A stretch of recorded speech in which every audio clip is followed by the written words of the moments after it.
State. I'm playing Oklahoma State, so I'll ask you again, what's the feelings? You've spent a long time there. Um, it's it's kind of a mixed emotion thing. My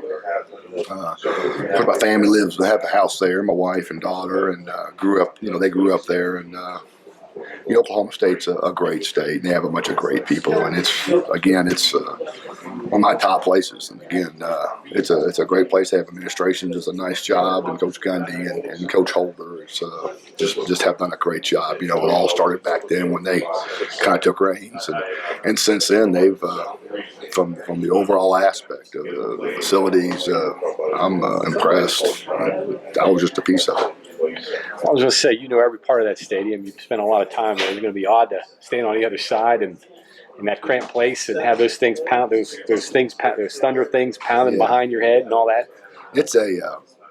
It's a classic place to play at Boone Pickens Stadium in Stillwater, and it's one of the all-time classics. The fans are great. The people there obviously are livid about their program, much like West Virginia, and it's very similar to our guys and their guys, and they ride with the brand and but it's another game, and again, we're all professionals in this business, and we take care of the student athletes. We take care of what's at hand where we're at, and you kind of dismiss that and move on to the next thing.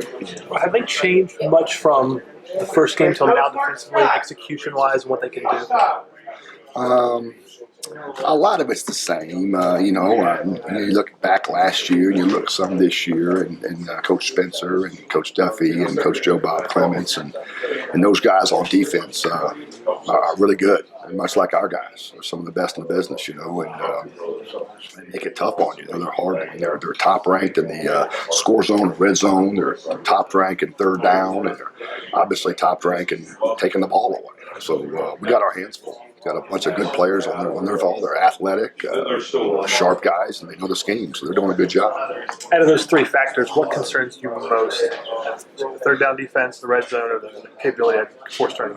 That's not a fair answer. All of them concern me a whole lot.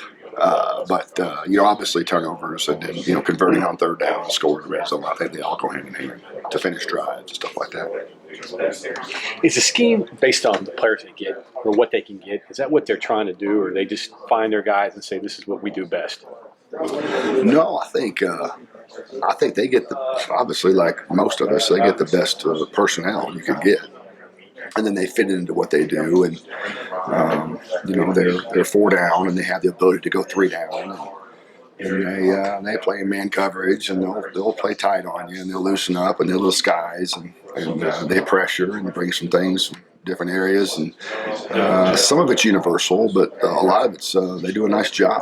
They keep all the gaps covered, and they get in their gap and make it tough on you. From just my experience with them, they always seem to have a lengthy edge rusher, a big guy out there. Right. And that's their MO, right?